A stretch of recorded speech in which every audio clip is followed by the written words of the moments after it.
नमस्कार दोस्तों, स्वागत है आपका आपके अपने यूट्यूब चैनल एग्जाम बाइट पर। हम कर रहे हैं रेलवे एनटीपीसी 2024 के लिए मैथ्स की कंप्लीट तैयारी। इस सीरीज में अब तक हमने थ्योरी डिटेल में पढ़ी है विद एग्जांपल्स के साथ।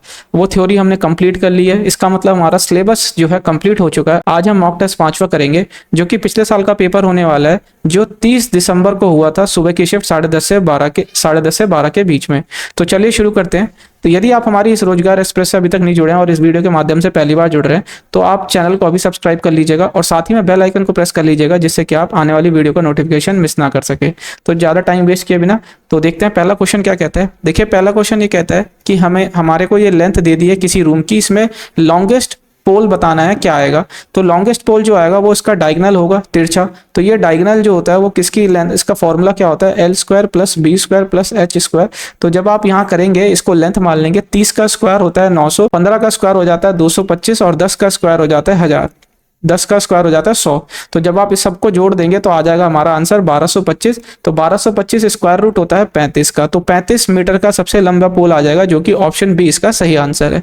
आशा करता हूँ समझ आया होगा। अगला क्वेश्चन देखते हैं। अगले प्रश्न में देखिए, ये एक नंबर दे दिया है। इसको कह रहा है कि रैशनल नंबर में लिखना है। परिमेय संख्या क्या होगी ये बताना है। रैशनल नंबर होता है P/Q, जहाँ पे Q जो होता है वो 0 के बराबर नहीं होता। तो आप यहाँ पे देखिए, इसको हम कैसे लिख सकते हैं, इसको हम सीधा 23/99 लिख सकते हैं। कैसे, ये 0.23 रिपीटिंग हो जाएगा। तो जब बार लगा होता है जितने नंबर पे, उतना हमारा ये नंबर आ जाता है पॉइंट के बाद। ठीक है, तो इसका सही आंसर ऑप्शन बी हो जाएगा। अगला क्वेश्चन देखते हैं। अगला क्वेश्चन कहता है, एक पॉइंट से दो आदमी अपोजिट डायरेक्शन में भागते हैं। एक 30 किलोमीटर प्रति घंटा होता है और एक 3.5 किलोमीटर प्रति घंटा होता है। तो 2.5 घंटे के बाद वो दोनों कितनी दूरी पे होंगे। तो डिस्टेंस जो होता है वो स्पीड इंटू टाइम के बराबर होता है। स्पीड की बात की जाए तो यहाँ रिलेटिव स्पीड का कंसेप्ट लगेगा, और पर अपोजिट डायरेक्शन में जाते हैं तो स्पीड दोनों की प्लस हो जाती है। तो ये 33.5 हो जाएगा। इसको गुणा कर देंगे 2.5 घंटे से। जब आप इसको मल्टीप्लाई करेंगे तो ये आ जाएगा हमारा 83.75 किलोमीटर, यानी कि 2.5 घंटे के बाद ये इतनी दूरी पे होंगे। ऑप्शन ए इसका सही आंसर हो जाएगा। आशा करता हूँ समझ आया होगा। अगला क्वेश्चन देखते हैं। अगला क्वेश्चन कहता है कि ये पहले 3 साल में जो कार बिकी और आखिरी 3 साल में जो कार बिकी, इसका डिफरेंस निकालना है। तो हमें ये पॉइंट जोड़ देना है, फिर हमको ये और ये पॉइंट जोड़ के माइनस कर देना है। तो जब आप देखेंगे कि ये हो जाता है 150, 100 और 250। जब आप इसको जोड़ देंगे तो ये आ जाएगा हमारा 500। 500 में से अब हम इसमें देखते हैं कि 100, 300, 300। तो इसका अगर हम देखें तो ये हमारा कितना हो जाएगा, ये हमारा हो जाएगा 700। तो इसका मतलब इनका डिफरेंस 200 का डिफरेंस आ जाएगा, जो कि ऑप्शन डी इसका सही आंसर है, 200। आशा करता हूँ समझ आया होगा। अगला क्वेश्चन देखते हैं। अगला क्वेश्चन कहता है कि इन ऑप्शन में से ऐसा कौन सा स्मॉल सबसे छोटे से छोटा नंबर है जिसमें अगर हम 3 ऐड कर दें तो वो ये दिए गए ऊपर के सारे नंबर से विभाजित होगा, यानी कि कंप्लीटली डिविजिबल होगा। तो या तो आप बाय ऑप्शन से इन सब में 3 इंक्रीज करके आप देख सकते हैं, या फिर आप इसका एलसीएम निकाल सकते हैं। जब आप इसका एलसीएम निकालेंगे तो ये आ जाएगा हमारा 4725। 4725 वो एक छोटे से छोटा नंबर है जो कि इन सबसे डिवाइड है, यानी कि पूर्णतः विभाजित है। तो ऑप्शन में अगर हम देखें, ऑप्शन डी को आप देखें कि 4722 में जब हम 3 डालेंगे तो ये 4725 हो जाएगा। तो इसका मतलब ऑप्शन 4722 को 3 से बढ़ाने पे पूरी तरीके से 27, 35, 25 और 21 से डिवाइड होगा।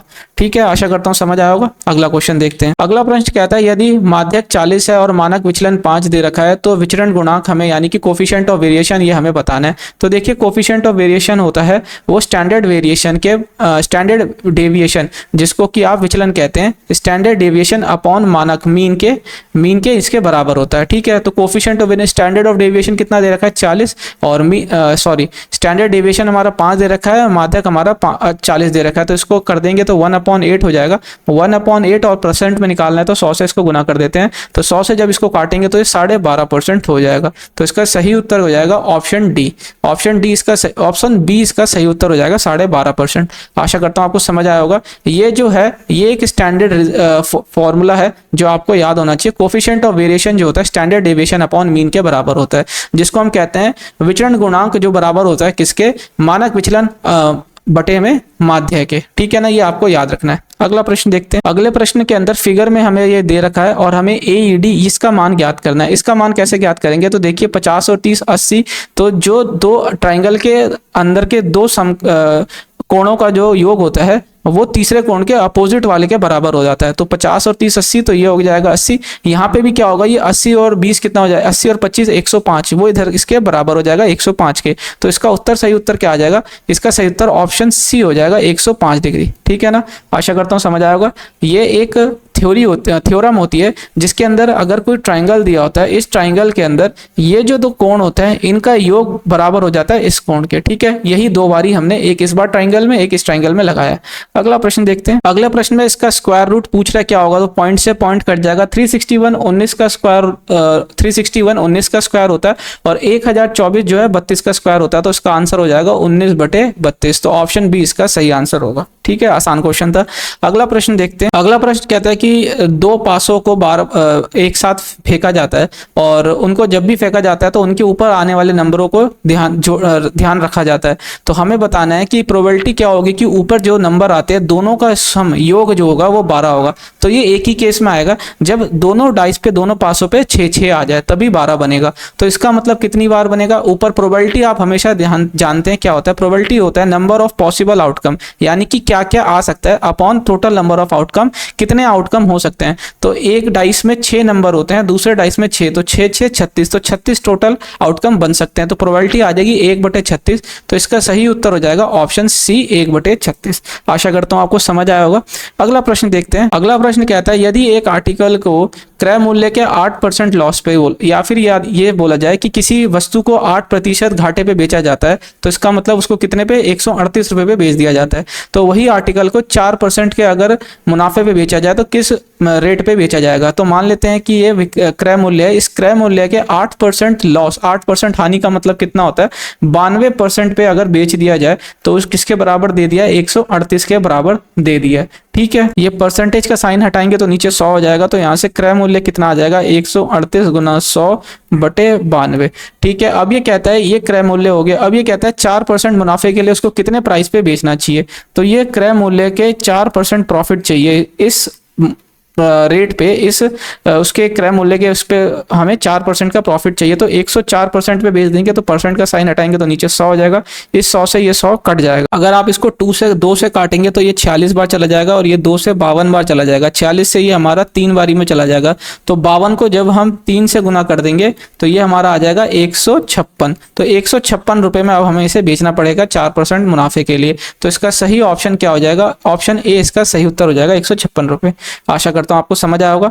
अगला प्रश्न देखते हैं। अगले प्रश्न में हमें x की वैल्यू निकालनी है। इसको आप 2 तरीके से कर सकते हैं, या तो आप सबका सम निकाल लीजिए बाहर वाले का, तो यानी कि ये 80 हो गया, ये हमारा कितना आ जाएगा, ये हमारा आ जाएगा 65, और ये x हो गया, ये 90 है तो ये भी हमारा 90 हो जाएगा। और कोई भी पॉलीगन होता है उसके बाहरी कोण का योग जो होता है, सारे बाहरी कोण का योग होता है 360 डिग्री। तो जब आप सबको जोड़ेंगे तो हम उसमें से x का वैल्यू निकालने के लिए 360 में से माइनस कर देंगे। आप इस तरीके से कर सकते हैं, या फिर आप अंदर के कोण निकाल सकते हैं। ठीक है, आप अंदर के कोण निकाल सकते हैं, उसके बाद इस वाले का कोण निकालने के बाद फिर आपको 180 में से माइनस करना पड़ेगा। इससे बेहतर यह है कि आप सारे बाहरी कोण निकालें और सारे बाहरी कोण का योग जो होता है 360 डिग्री होता है। ऐसे ही हम कर लेंगे। तो अगर आप यहाँ पे देखें, सब ये 80 को प्लस करेंगे इस 65 डिग्री में, फिर आप यहाँ पे 90 डिग्री प्लस कर देंगे, उसके बाद आप यहाँ x आ जाएगा, उसके बाद 65 डिग्री आ जाएगा, उसके बाद 80 डिग्री आ जाएगा। ये बराबर होता है 360 डिग्री के। अब यहाँ पे देखें आप, तो ये कितना हो जाएगा, ये आ जाएगा हमारा 300 degree plus x is equal to 360। तो x की वैल्यू आ जाएगी 360 में से जब आप 300 को घटा देंगे तो 60 डिग्री। x की वैल्यू 60 डिग्री आ गई तो इसका उत्तर क्या हो जाएगा, सही ऑप्शन डी इसका सही उत्तर हो जाएगा 60 डिग्री। ठीक है ना, आशा करता हूँ आपको समझ आएगा।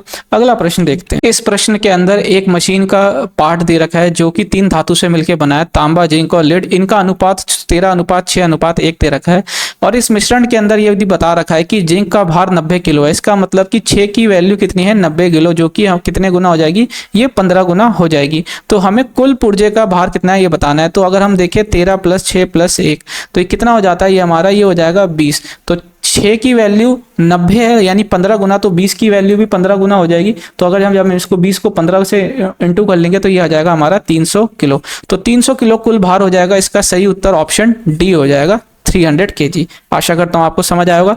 अगला प्रश्न देखते हैं। प्रश्न कह रहा है कि आइसोसेलेस ट्राइंगल दे दिया है जिसमें बेस 8 सेंटीमीटर का दे रखा है और इक्वल साइड 5 सेंटीमीटर की दे रखी है। तो इस वर्टेक्स से इस अपोजिट साइड पे जो परपेंडिकुलर ड्रॉ की जाएगी, इसकी हाइट हमें बतानी है, इसकी लेंथ बतानी है। हमेशा याद रखिए जब आइसोसेलेस ट्राइंगल होता है तो जो उसका हाइट ऑल्टीट्यूड होता है वो उसकी जिस साइड पे यानी कि बेस को 2 इक्वल पार्ट में डिवाइड कर देता है। तो ये 8 था तो ये 4 4 हो जाएगा। आप यहाँ पे देखिए ट्रिपलेट बन रहा है 3 4 5 का, ये 3 हो जाएगा, ये 4 और ये 5, तो हाइट आ जाएगी 3 सेंटीमीटर, जो कि ऑप्शन नंबर सी इसका सही उत्तर हो जाएगा 3 सेंटीमीटर। ठीक है, आशा करता हूं आपको समझ आया होगा। अगला प्रश्न देखते हैं। अगले प्रश्न में ये सीरीज दे दी है कॉस की, इसके अंदर हमें वैल्यू निकालनी है। तो देखिए इसका आंसर 0 आ जाएगा। कैसे? इसके बीच सीरीज, इस सीरीज में बीच में आता है cos 90 0 होता है, तो 0 से आप सब गुणा करेंगे तो 0 हो जाएगा। ऑप्शन ए इसका सही उत्तर हो जाएगा। अगला प्रश्न देखिए। अगला प्रश्न ये कहता है कि 2 नंबर का सम ए प्लस बी मान लेते हैं, 2 नंबर है ए बी, इनका सम 20 दे दिया है और इनका डिफरेंस दे दिया है ए माइनस बी 2.5। तो हमें इन नंबर्स को पहले निकाल के फिर इनका अनुपात निकालना है। तो देखिए सबसे पहले ऐसे क्वेश्चन को करने के लिए हम कोई सॉल्व नहीं करेंगे, हम अगर ए निकालना है हमें तो दोनों को जोड़ लेंगे। दोनों को जोड़ने के बाद कितना हो जाता है 22.5, इसको 2 से भाग कर देंगे तो ए आ जाएगा। यहीं पे अगर हमें बी निकालना है तो दोनों को माइनस कर देंगे, तो यहाँ माइनस कर देंगे, तो 20 में से सब जब हम 2.5 को घटा देंगे तो ये आ जाएगा हमारा कितना 17.5/2। तो जब हमें ए अनुपात बी निकालना है तो ये हम कैसे कर सकते हैं 22.5/2 अनुपात 17.5/2। तो 2 से 2 कट गया, पॉइंट से पॉइंट निकल जाएगा। तो जब आप इसको 5 से करेंगे तो 5 से ये 4 बारी में, 5 से 5 बारी में, 5 से 3 और ये 7 बारी में, तो 9 से ये 5 से 9 बारी में, 5 से 7 बारी में, तो 9:7 आ जाएगा इस 2 नंबर का रेशियो, जो कि ऑप्शन ए इसका सही उत्तर है। तो ऑप्शन ए हो जाएगा 9:7 इसका सही उत्तर। आशा करता हूं आपको समझ आया होगा। अगला प्रश्न देखते हैं। देखिए अगला क्वेश्चन बिल्कुल ही एक फॉर्मूला बेस्ड क्वेश्चन है। ये फॉर्मूला आपको पता होना चाहिए। क्या फॉर्मूला? इसमें कहता है कि एक क्यूबॉइड दे दिया है, इस क्यूबॉइड की 3 पड़ोस की फिगर, 3 पड़ोस की जो सतह है उनका एरिया दे दिया, सरफेस एरिया। तो मान लेते हैं इसका सरफेस एरिया ए हो गया, इसका बी हो गया, सी हो गया। तो अब पूछता है कि इस क्यूबॉइड का वॉल्यूम बताइए। क्यूबॉइड का जो वॉल्यूम आएगा इसका वो होता है square root of in surface area का तीनों का प्रोडक्ट, यानी कि इन तीनों का गुणा।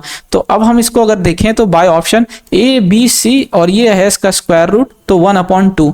इसका सही उत्तर क्या हो जाएगा? इसका सही उत्तर ऑप्शन ए हो जाएगा, ए बी सी का स्क्वायर रूट। ये एक स्टैंडर्ड फॉर्मूला है जो कि हमें याद रखना है हमेशा के लिए, कि अगर कोई क्यूबॉइड में 3 अगल बगल की सतहों का सरफेस एरिया दे रखा है तो उसका वॉल्यूम जो होता है वो उनके सरफेस एरिया का गुणाओं का स्क्वायर रूट होता है। तो ऑप्शन ए इसका सही उत्तर हो जाएगा।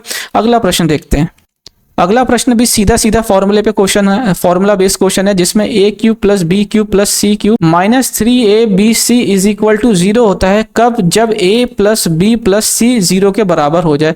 तो यहाँ पे a को देखें x माइनस वाई है, b हो जाएगा हमारा y माइनस जेड और c हो जाएगा हमारा z माइनस एक्स। तो ये z से z कट गया, y से y कट गया, x से x कट गया, तो ये 0 के बराबर हो गया। तो जब ये a plus B plus C 0 होता है तो हमारा a cube plus B cube minus C cube ये बराबर हो जाता है किसके? ये -3abc इधर आके प्लस हो जाएगा। तो ये हमारा 3abc के बराबर हो जाता है, जो कि ऑप्शन सी इसका सही उत्तर हो जाएगा। यानी कि option C 3x minus Y, Y minus Z, Z minus X will be the right answer of this question. आशा करता हूं आपको समझ आया होगा। सी इसका सही उत्तर है। ये एक स्टैंडर्ड है फॉर्मूला, आपको याद रखना है अलजेब्रा के अंदर। मैं जब पढ़ाऊंगा उसमें आपको पूरी शीट दे दूंगा अलजेब्रा में फॉर्मूले की, जहां पे आपको रिवाइज करने में एग्जाम टाइम में आसानी रहेगी। अगला प्रश्न देखते हैं। अगला प्रश्न भी एक स्टैंडर्ड रिजल्ट के ऊपर बेस है, जिसके अंदर कहता है कि यदि एक दुकानदार किसी 2 खिलौनों को 990 रुपए प्रति खिलौने पे बेचता है तो उसमें पहले खिलौने पे 10% का लाभ होता है, दूसरे पे उसको 10% का हानि होता है। तो टोटल उसको लाभ या कितना हानि होगा ये हमें बताना है। तो हमेशा याद रखिए कि जब वो सेम प्रतिशत पे उसको एक बारी हानि लाभ होता है या एक बारी हानि होता है, तो इसका सिंपल क्या होगा कि उसको कुल मिलाकर हमेशा लॉस होगा, हानि होगा। और वो कितने के बराबर होगा? वो बराबर होगा उस परसेंटेज के जो वो दे रखा है, यानी कि 10 इसका स्क्वायर अपॉन 100। ठीक है, तो अगर 10 का स्क्वायर और ये परसेंटेज में, तो 10 का स्क्वायर 100 होता है, नीचे 100 आ जाएगा, 100 से 100 गया तो ये आ गया कितना? ये आ जाएगा 1%। तो 1% का उसको हमेशा हानि ही होगा। तो यहाँ पे देखिए इसका सही उत्तर क्या हो जाएगा? इसका सही उत्तर ऑप्शन सी हो जाएगा कि उसको 1% का हमेशा हानि होगा। तो लाभ वाला तो आप हमेशा ही काट दीजिए, लाभ वाला तो कभी भी नहीं होगा, हानि होगा। और हानि कितना? 1% का। ये एक स्टैंडर्ड फॉर्मूला है जो कि आपको याद रखना है। ठीक है, अगले प्रश्न की तरफ बढ़ते हैं। अगला प्रश्न कहता है कि एक आदमी ने दो बैंक में पैसा जमा करना होता है, ए और बी, और वो जो दो बैंक है उसको कितना इंटरेस्ट, रेट ऑफ इंटरेस्ट देते हैं हर साल का, वो यहाँ पे दे रखा है कि पहले ईयर, दूसरे साल, तीसरे साल, चौथे, पांचवें साल में जो बैंक ए है वो ये इंटरेस्ट देगा, बैंक बी ये इंटरेस्ट देगा। तो क्वेश्चन ये पूछता है कि यदि वो कोई एक आदमी 23 लाख रुपए बैंक ए की बजाय बैंक बी में अगर जमा कर दे तीसरे साल में, तो उसको कितने परसेंट का बैंक ब्याज में अंतर मिलेगा। ठीक है, तो देखिए बैंक ए ऑफर कर रहा था 8.5% का ब्याज और बैंक बी कर रहा था 10% का, तो कुल मिला के 1.5% का इसको डिफरेंस, यानी कि 1.5% का अंतर उसको मिलता ब्याज में। तो हमें 23 लाख का 1.5% निकालना है। तो देखिए ये 1.5% से 2 जीरो चला गया, इस पॉइंट से 1 जीरो चला गया। 15 को जब आप 23 से गुणा करेंगे तो ये हमारा आंसर आ जाता है 345। ठीक है, साथ ही में 2 जीरो और आ जाएगा, तो 34,500 रुपए का उसको ब्याज में अंतर दिख जाएगा। तो इसका सही उत्तर हो जाएगा ऑप्शन डी, 34,500। आशा करता हूं समझ आएगा। अगला प्रश्न देखते हैं। अगला प्रश्न कहता है कि 55 से अंदर नीचे नीचे तक हमें बताना है कि कितने प्राइम नंबर होंगे। तो ये स्टैंडर्ड है, इसको आप हमेशा याद रखिए। स्टैंडर्ड बता रहा हूं मैं आपको कि 1 से 50 तक में नंबर ऑफ प्राइम नंबर की अगर मैं बात करूं, प्राइम नंबर जो होंगे वो कितने होंगे, अभाज्य संख्या जिसको हम कहते हैं, वो हो जाएंगे 1 से 50 तक 15। फिर 51 से अगर मैं 100 तक की बात करता हूं तो नंबर ऑफ प्राइम नंबर हो जाएंगे 10। ठीक है ना, तो अगर मैं 1 से 100 तक की बात करूं तो प्राइम नंबर हो जाते हैं 25। ठीक है, तो यहां पूछता है कि 55 से कम में, तो 1 से 50 तक की बात करें तो प्राइम नंबर जो हो जाएंगे, प्राइम नंबर वो 15 हो जाएंगे। अब 51, 52, 53, 54 और 55। ठीक है, तो इसमें प्राइम नंबर कौन सा है, सिर्फ और सिर्फ एकमात्र प्राइम नंबर क्या है इसमें, 53। तो 15 प्लस 1 तो यानी कि 16 प्राइम नंबर हो जाएंगे टोटल 1 से 55 तक के बीच में। तो इसका सही उत्तर हो जाएगा क्या, ऑप्शन सी इसका सही उत्तर हो जाएगा 16 प्राइम नंबर। ठीक है, आपको ये जो है रिजल्ट आपको याद रखना है कि कितने से कितने के बीच में कितने प्राइम नंबर होते हैं, ये बहुत इंपॉर्टेंट है। ठीक है, आशा करता हूं आपको समझ आएगा। अगला प्रश्न की तरफ बढ़ते हैं। देखिए अगला प्रश्न कहता है कि एक धनराशि है जो 2 साल के बाद 1600 रुपए हो जाती है और फिर अगले साल वो 1700 रुपए हो जाती है। 2 साल के बाद और फिर अगले साल, तो यहाँ, और वो भी चक्रवर्ती ब्याज पर। ठीक है, तो हमें यहाँ पे ब्याज दर बतानी है। तो 1 साल का जो डिफरेंस आया, देखिए 100 का डिफरेंस आ रहा है 1600 रुपए पे, 100 का डिफरेंस आ रहा है 1600 रुपए पे। अब मैं इसको परसेंटेज निकालने के लिए क्या करूंगा, 100 से गुणा कर दूंगा। तो यहाँ से ये 0 से 0 चला गया, 4 से ये 4 बारी में, 4 से ये 25 बारी में, तो 25/4 हो जाएगा। तो इसको हम क्या कह सकते हैं, 6.25%। ठीक है ना, तो ब्याज दर आ जाएगा 6.25। तो ऑप्शन बी इसका सही उत्तर हो जाएगा। ठीक है, ये कंपाउंड इंटरेस्ट की बात चल रही है, चक्रवर्ती ब्याज की। अगला प्रश्न देखते हैं। अगला प्रश्न एक सिंप्लीफिकेशन का क्वेश्चन है, ये आप खुद बताइएगा, आसान क्वेश्चन है। ठीक है, आप इसका आंसर कमेंट सेक्शन में बताइएगा कि क्या होगा। ठीक है, कमेंट सेक्शन में जरूर बताना आप, मैं पहले सही जवाब को हार्ट लाइक दे दूंगा। ठीक है, जिससे कि आगे कमेंट करने वालों को उसका सही आंसर पता चल जाए। बताना जरूर, इससे कि आपको पता चलेगा, और कोशिश कीजिएगा कि कम से कम पेन को इस्तेमाल करें। ठीक है, इससे आपका माइंड शार्प और कैलकुलेशन बहुत अच्छी और एक्यूरेसी बढ़ेगी। आप इस तरीके से प्रैक्टिस करेंगे तो गलती होने के चांसेस कम होते हैं, और ऐसे क्वेश्चंस के अंदर एग्जाम में गलती ही होती है। ठीक है, इस ब्रैकेट्स का ध्यान रखना है थोड़ा सा आपको कि कौन सा ब्रैकेट कहाँ रखा है। अगला प्रश्न देखते हैं। अगला प्रश्न कहता है कि 3 आदमी 6 लड़के किसी काम को 20 दिन में कंप्लीट कर लेते हैं। तो देखिए 3 आदमी 20 दिन में काम कंप्लीट कर रहे हैं, वहीं पे 6 लड़के उस काम को भी 20 दिन में कंप्लीट कर रहे हैं। तो लड़के और आदमी और लड़कों का अनुपात क्या आ जाएगा एफिशिएंसी का, वो आ जाएगा 6 गुना 20/3 गुना 20। तो यहाँ से सिंपली आ जाता है 2:1 का। तो अब ये पूछता है कि 6 आदमी और 8 लड़के उस काम को कितने दिन में कर लेंगे। तो टोटल वर्क की मैं बात करूं तो 3 गुना आदमी की एफिशिएंसी आ गई है 2 × 20, तो 3 दूना 6 हो जाता है, दुगना 120। तो 120 यूनिट का काम कराना है।